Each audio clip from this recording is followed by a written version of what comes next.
Come one and come all, welcome to episode number 3 of the Sitch with Grant Mitchell. I am your host, the self-titled Grant Mitchell, and I am back from a wonderful trip to Colorado. I was out in the mountains visiting my mom. My grandpa came along for the ride. We had a tremendous time as a family. We got to watch the Super Bowl. As we all know, Kansas City Chiefs won with the last second field goal. Got to watch some NBA games. Had a very nice time. Got to go out, spend some time together as a family. My mom has her own cooking show. I appeared as a sous chef. Challenge you to find somebody who can cut up potatoes as good as I can. Take that.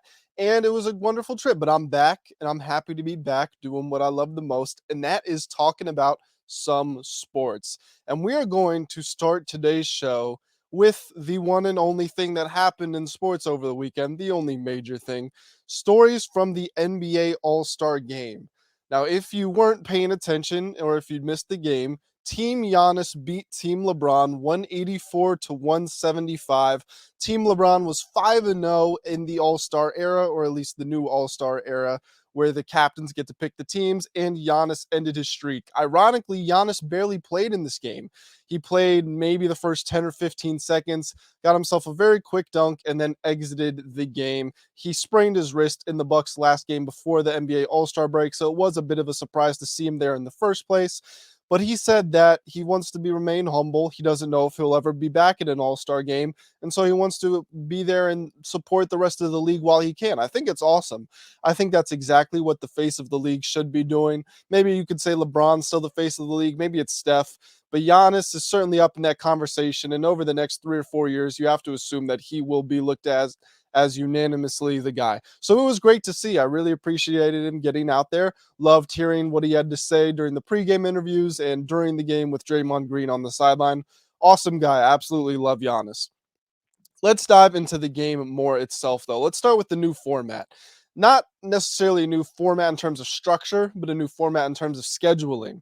The captains got to pick their teams live from the court on this mini stage in front of the Utah fans, whereas before the draft would be televised. And we had some great moments, like Charles Barkley calling James Harden the dribbler, and LeBron trying to get Kevin Durant to force to pick Harden after Harden forced his way out of Brooklyn. So some great moments there. I actually quite enjoyed getting to watch the players get picked live. It was cool to see the happiness and the respect that they had for both of their captains. I think that's something that really was not lost on me. Every player that was picked was smiling, dapping up their captain, maybe embracing one another. It was very cool to see LeBron and Giannis, two very liked guys by all of their peers, well respected. The NBA's plan to have the reserves picked first so that we don't know who gets picked last. I mean, come on. Jaren Jackson Jr. was sitting over the side waiting forever. And then we all know what happened. Nikola Jokic, one of the two players left of the starters, decided to pick himself, leaving the hometown boy Lauri Markkanen as the last pick of the starters. Now, Jokic said after the game, or rather Mike Malone said for Jokic, that he didn't realize that Lauri was still on the stage and he felt bad and he wanted to apologize. Maybe that's the case. I have no reason to think Jokic is lying about it, but it was still a hilarious moment. So overall, the new format, I thought it was good. Thought it was an improvement. I thought it added even more theater and drama, although it did significantly hinder the betting crowd. We didn't get to make any videos previewing the game. We didn't get to write any articles about it. There was no discussion about futures because we didn't even know who the teams were going to be. So it is what it is. Has its pros and it has its cons. Mike Malone, who I was just talking about, he coached Team LeBron. He said after the game that it was the worst basketball game ever played. Now, I don't necessarily know if that's true because there are a lot of high school federations out there that still don't have shot clocks. It's 2023. How do we not have shot clocks in high school basketball? So you can see games ending 2-0, 4-2, stuff like that. So I wouldn't say this is the worst basketball game ever played, but it was definitely one of the worst professional games that I have ever seen. No denying that. I mean, there's always no defense in the All-Star game. Players don't want to get injured, and I don't fault them for that. But we had seen an increase in competitiveness in the fourth quarter with the Elam ending. Now, for those who don't know, the Elam ending essentially means that games are not dictated by a clock. They end on a final score. And the way that the NBA has structured this is that the team that has the most points after 3 quarters, they need to score 24 points on top of what they already have in the fourth quarter again. a timeless quarter. There's no clock on it. They just need to score 24 points, and once they do that, they have won the game. So let's say Team A has 100 points and Team B has 95 points. Team A needs to get 124 to win, and then Team B also needs to get 124. They were the team that trailing. Again, that 24 points is added to the team that is ahead after three quarters. It can sound complicated, but when you see it in action, it's actually somewhat easy to understand. Ultimately, like I said earlier, Team Giannis was the team to hit that 184 final score mark. The final score says it was only a 9-point game, but really Team Giannis was in control by about 15 to 20 points for most of the game. But one thing that was really noticeably absent from this game was the competitiveness in that fourth period with the Elam ending. In years past, I mean, we had seen guys playing playoff level defense, really competing to win money for their charity. The winner of each quarter gets to donate, I believe it's $100,000 to a charity of their choice. And that was just not there this year. I mean, with maybe when I think the team LeBron had brought it to, let's say, around 5 points. I don't know if it was five exactly, but it was right around 5 points. And then that's when you hear from the announcers, all of a sudden, we've got a little defense being played. Meanwhile, Team Giannis is one bucket away from winning the game.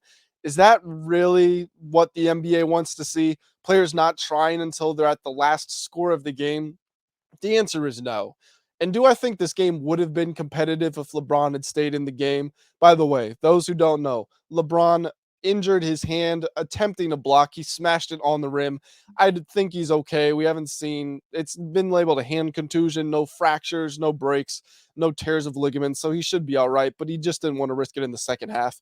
Had LeBron been in that game in the second half, and maybe Giannis even to a certain extent, even though his team was winning, I think we would have seen a lot more fireworks and a lot more tenacity at the end. I feel like those two have a good grasp on what it is to be the face of the NBA, what the responsibilities of the players are, and without them, it was maybe sort of lost in those moments. So, not a very good game to watch as a spectator. Jason Tatum was the standout of the game. He had an All-Star game record, 55 points. 22 of 31 from the field, 10 of 18 from three. Damian Lillard, who was the guy first picked for the reserves, had 26 points off the bench, 8 of 20 from three. He took 23s, and most of them were from or beyond half court. His final shot, the final shot of the game, was a Damian Lillard three-pointer. Hit us with the signature Dame time. Donovan Mitchell, also on Team Giannis, 40 points, 15 of 25 from the field. Jaylen Brown had 35 for Team LeBron. In the losing effort, Kyrie and Embiid had 32 for Team LeBron. Interesting game. Fun as always to see all the guys out there. But the NBA is unfortunately hitting the same sort of avenue that the NFL went down recently when they had to scrap their Pro Bowl, replace it with a flag football game, and that was not entertaining either in the slightest. But it was a forced change. I'm very concerned that the NBA is nearing that point. And it's sad for me because I really did enjoy watching the Elam endings, especially when LeBron hit the game winner in Cleveland last year. It was a closely fought game. You saw guys like Kyle Lowry diving for loose balls at the end of the game. Like, when does that happen in the All-Star game? And I thought it was finally coming back with the Elam ending, but as soon as LeBron and Giannis don't play, we see it go away. All-Star weekend is also in jeopardy as an entirety. Julius Randle, a guy shooting 33.8% from the field, is in the three-point shootout. Kevin Huerter scored, what was it, 15 points, one of the worst ever. Damian Lillard won, and he should have been there, and he should have won, so I was happy to see him. But I'm just wondering, when did we hit the point where stars aren't expected to compete in events that fit their strengths? Like, why are Steph Curry's injured? Okay, but why isn't Klay Thompson in the three-point shootout? Why isn't Kentavious Caldwell-Pope, who's shooting 45% from the three-point line, in the shootout? And then switching over to the dunk contest. Why isn't Ja Morant in there? He said he'd take him $1 billion or 1 billion likes on social media for him to do the contest. Why? You're one of the most exciting players in the league. Why not go out there and participate? Instead, we have to watch Mac McClung. And Mac McClung was excellent, by the way.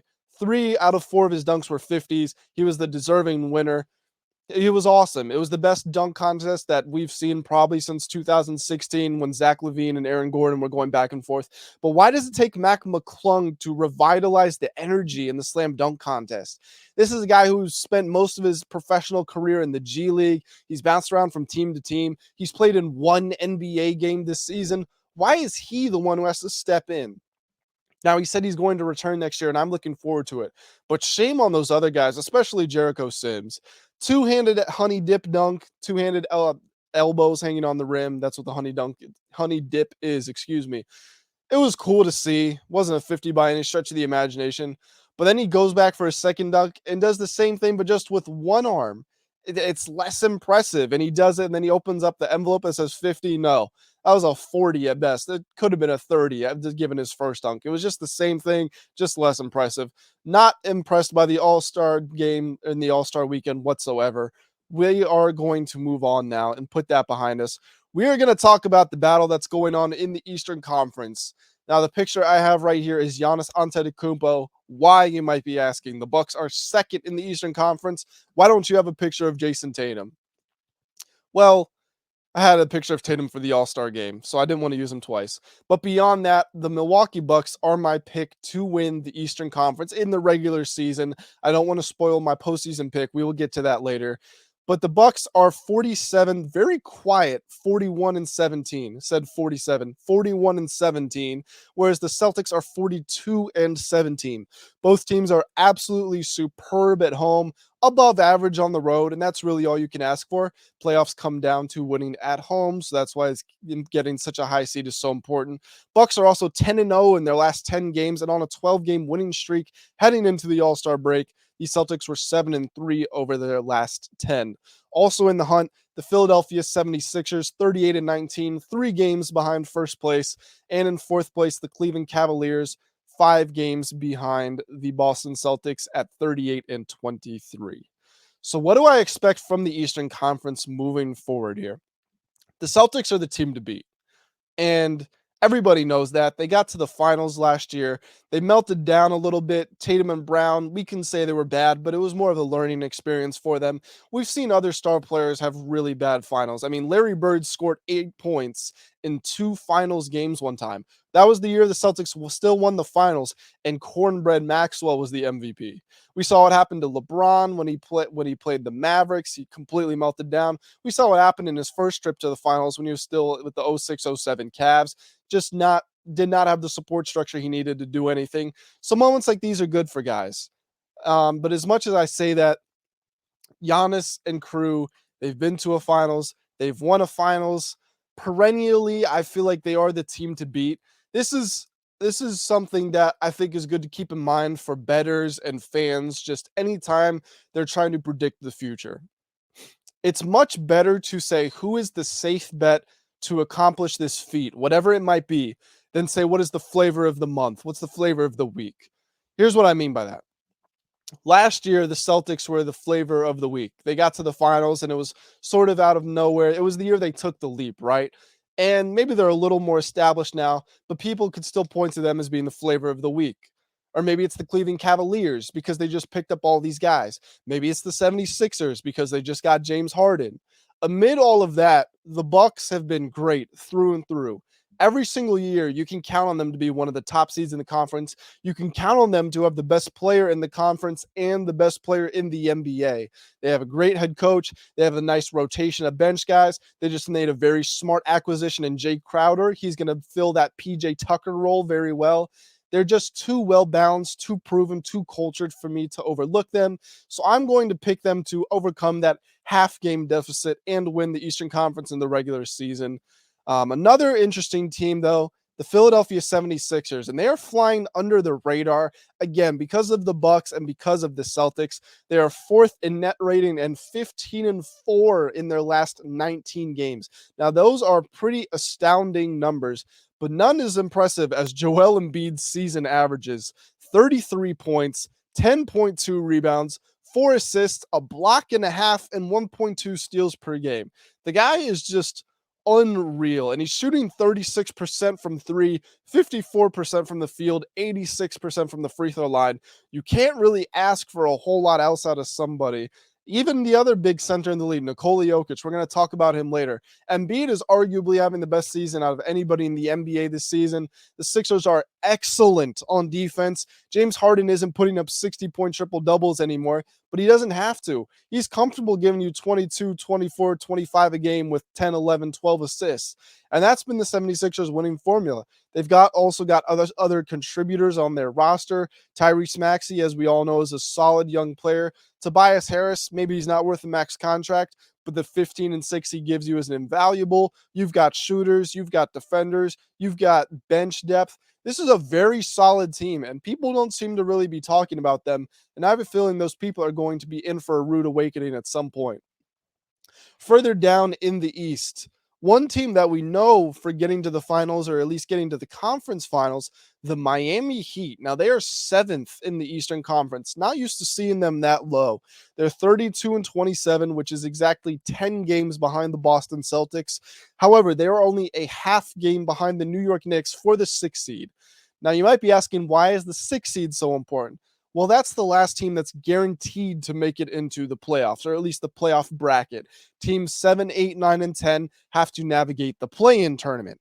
So right now, the Miami Heat will be playing the Hawks. If they win that game, they go to the playoffs. And if they lose that game, they would play the winner of Toronto and Washington. Again, as things stand. If they won that game, they would then be the 8th seed and move on to the playoffs. Here's why I think that moving up is so important for this team. They are built on principles of what it is to be a team: identity, defense, hustle, effort, structure, discipline, all those synonyms. I don't know if they are very trustworthy in a best of one scenario. And against the Atlanta Hawks, Jimmy Butler's still there, Bam Adebayo's still there, Tyler Hero's still there. But some of their bench guys and their contributors, especially Kyle Lowry, you would love to be getting more out of them, but you're just not. And the Wizards are a dangerous team. Toronto plays very similarly to Miami. It's not a great matchup for them in a best of one. You really want to be in for the long haul so you can let, again, those principles of what it means to be a team affect the other team. So ultimately, do I think Miami is going to move up into the 6th seed? I could see it. With the most likely scenario I see, however, is I see the Knicks, who are the current 6th seed, moving past the Brooklyn Nets into the 5th seed and Miami moving into the 6th seed. If that happens, obviously Miami's guaranteed to be in the playoffs. And if they do finish as the 6th seed right now, they would be facing the 76ers in a 7-game series, and that would be very entertaining. This scenario is also why it's extremely important for the Brooklyn Nets to hold on to a top 6 seed. They've got a 2.5 game gap on the Miami Heat. They're 7.5 games behind first place. If Brooklyn goes into that play-in, again, it's a similar situation to the Miami Heat. They don't have those guys that make you feel comfortable winning a one and done. They don't have a takeover player. Yes, Brooklyn Bridges has been incredible since he's arrived, but he's not going to be a reliable 40-point scorer every time you need him to be. So that's my outlook on the Eastern Conference. And now, why don't we take it on over to the Western Conference? And we are going to be talking about a few teams at the top. As we all know, the Denver Nuggets are leading that conference. They are 41 and 8 team, just behind the Celtics for best record in the NBA. 5 games behind them, the Memphis Grizzlies, a few games behind them, the Sacramento Kings, and then the rest of the West. Here's my take on the Western Conference. I think that a lot of the teams at the top are fraudulent, and the ones that aren't, they're not guarantees. And so I'll break those down one by one. My biggest problem with the Denver Nuggets is that they have a postseason problem. Nikola Jokic is not somebody you look to when you look at the landscape of the great players in the NBA and you say, I need one guy to get the ball in the bucket. We're down 2 points with 10 seconds left. Give it to him and everything's going to be okay. Nikola Jokic is not the player you're picking. You're not picking him first, second, third, fourth, fifth. I can name you plenty of guys right now that I'm taking before him. LeBron James, Kevin Durant, Steph Curry, Giannis Antetokounmpo, Luka Doncic, Kyrie Irving. Okay, that's not even a guy who's an MVP consideration. I would pick maybe Damian Lillard. There are so many players that you're thinking of in the dire moments. Who do we want to have the ball before you think of Nikola Jokic? Now let's look at the other end of the court. We're up 2 points. The other team has the ball with 10 seconds left. I need to stop desperately. Who am I going to take? I'm not taking Jokic, that's for damn sure. Let's just look at centers. We don't even have to look at other positions. I'm taking Joel Embiid. I'm taking Bam Adebayo. I mean, Nick Claxton and Brooke Lopez are leading Defensive Player of the Year candidacy. Jaren Jackson. I would take LeBron again. I would take Durant again. There are so many players out there. I would take Mikal Bridges. As long as I don't have a point guard, I could find you somebody on nearly every team that I would take in a defensive scenario over Jokic.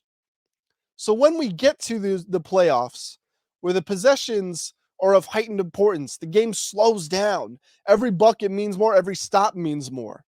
If Jokic is devalued on both ends, why should I be confident in the Nuggets?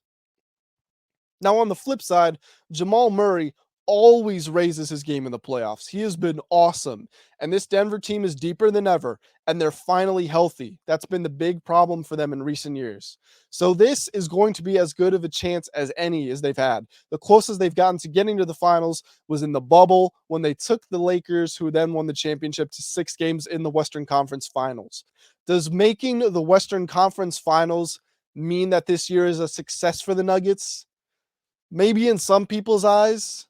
In mine, it wouldn't be a failure, but it would be more of the same. Until I see this team in the finals, I'm always going to look at them a certain way and with a certain stigma. Now let's move on to the Memphis Grizzlies, who I have an even bigger problem with. And this is interesting. A lot of people saw how good the Grizzlies were last year and assumed that they were going to be a shoo-in for the finals next year, as in this year or the year after. As they got older, they would start to develop more. Their players would get more experience. They would be even better. They would sign key role players, and the team would blossom. That's what everybody assumed. I don't think that's happening personally. I don't think just because you had a good season when you were young is a guarantee that you're going to be better next season when you're a year older. And I do feel like we're seeing that. Yeah, Memphis is second in the Western Conference. They're exciting. They've got a young coach. They've got a young team. They've got the most exciting player in the league, Ja Morant, leading their line. They've got another all-star in Jaren Jackson. We know how good Desmond Bane is. Hater love Dylan Brooks. He can at least play some defense, and he's scrappy. Their role players are good. Steven Adams is a nice veteran who gives you some integrity inside. But Memphis, they're 15th in offensive rating and 25th in true shooting percentage. And on top of that, I haven't checked in a week or two, but when I did last look, they were the worst free throw shooting team in the NBA. All of those are very bad when we're looking ahead into the playoffs, and especially the offensive rating. Because Memphis, again, they're so young. They love to play with pace. They love to fly. So when things slow down and you're in the half court and you've got these young guys who are in their own heads, that number's just not good. Or when the playoffs are physical, people are getting fouled. You go to the free throw line and you're shooting a worse percentage than everyone in the league. It's a big problem. And these problems have already started to manifest themselves in the regular season. Here's how Memphis has played against the other top 5 seeds in the Western Conference. Obviously, they are the second seed, so we are talking about the top 6 teams in the West. They're 2-2 against the Phoenix Suns, 0-1 against the Denver Nuggets, 2-2 against the Sacramento Kings. They haven't played the Los Angeles Clippers, and they're 0-1 against the Dallas Mavericks. So they don't have a winning record against any of the best teams in the West, teams that they are going to play in the playoffs. And they're 4-6 a total against these teams. On top of that, if I look at other teams who have a chance to play them in the playoffs, I'm not convinced that they can beat all of them. Let me rephrase that. I'm not convinced that they are a surefire win in those series. Yes, they could beat them, but they could also lose. The Pelicans, if they get Zion back, they're dangerous. Would I favor Memphis? Yes, but I wouldn't guarantee it. The Timberwolves, I would probably say that's an unlosable series, although you never know. The Warriors, listen, I believe the Warriors dynasty is over, and we are going to talk about that soon. But if you've got Steph Curry, you've got a shot. And the Warriors beat the Grizzlies last year. We know that they have that emotional rivalry. Maybe Draymond will get the guys up for it. You never know.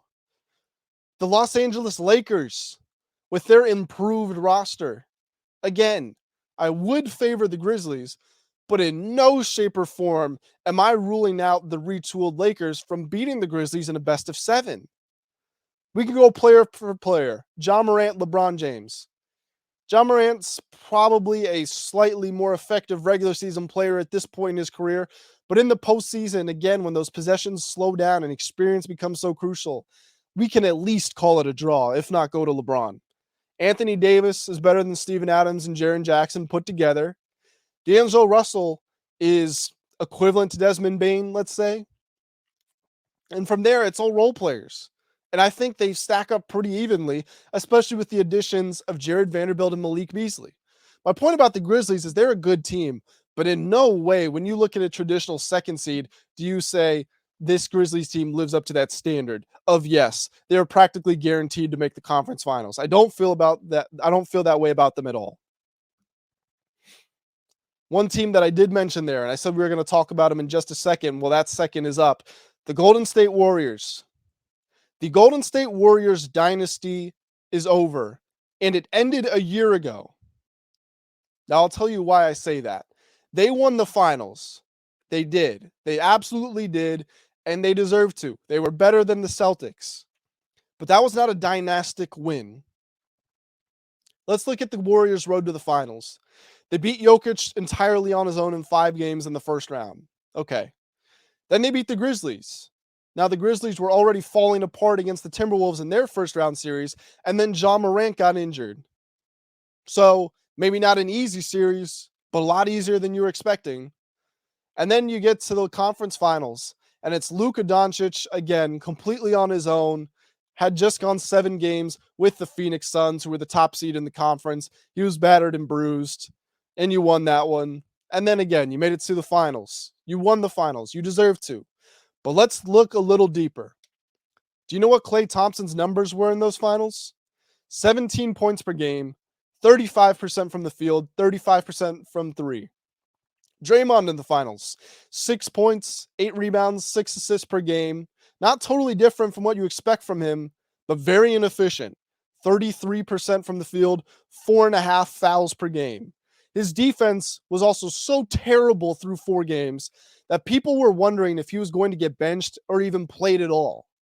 Now, in the final 2 games, he was excellent on defense, and it really gave him some credit, gave some credence to Steve Kerr for keeping him in there because he was awful in those first 4 games.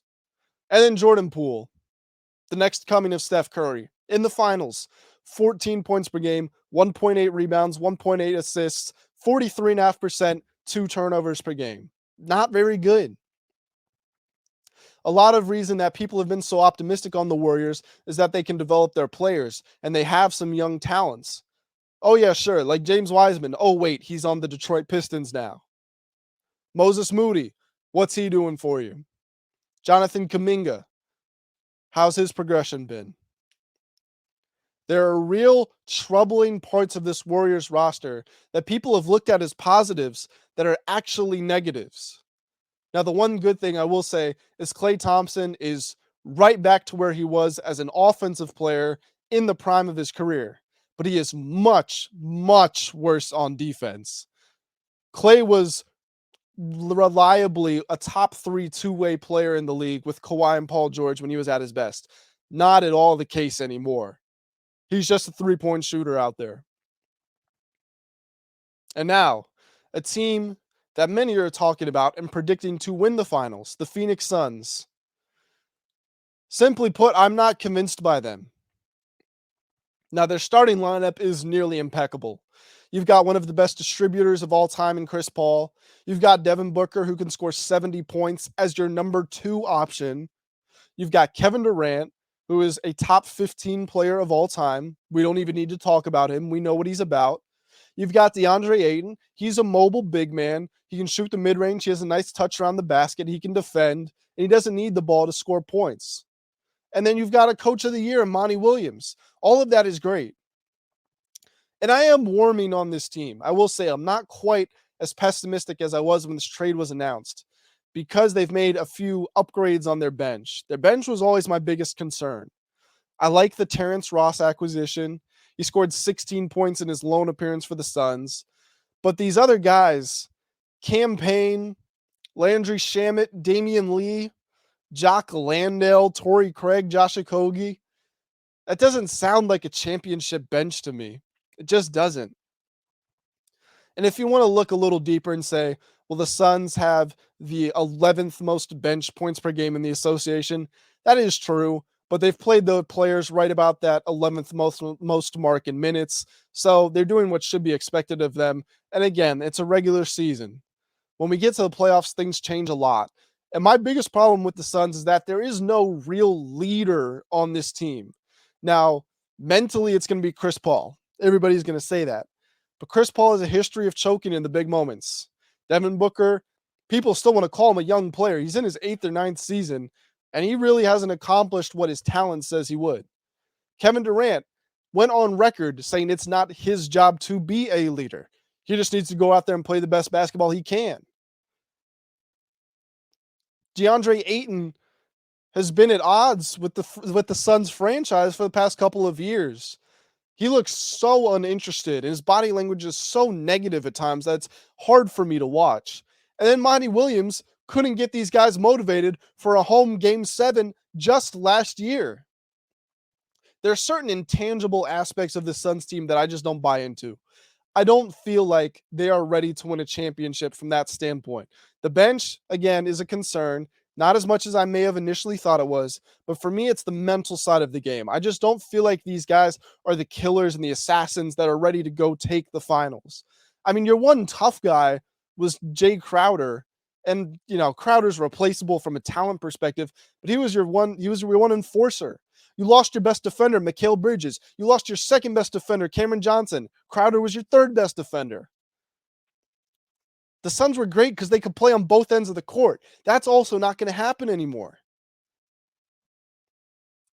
There's just a lot of problems with this team. For as much talent as they have, I don't feel like they're going to make that run to the finals. And if they don't this year, it's hard for me to see them doing it in the future. So that's my outlook on the Western Conference there. And we're going to wrap it up. Fairly quick show, just about a half hour.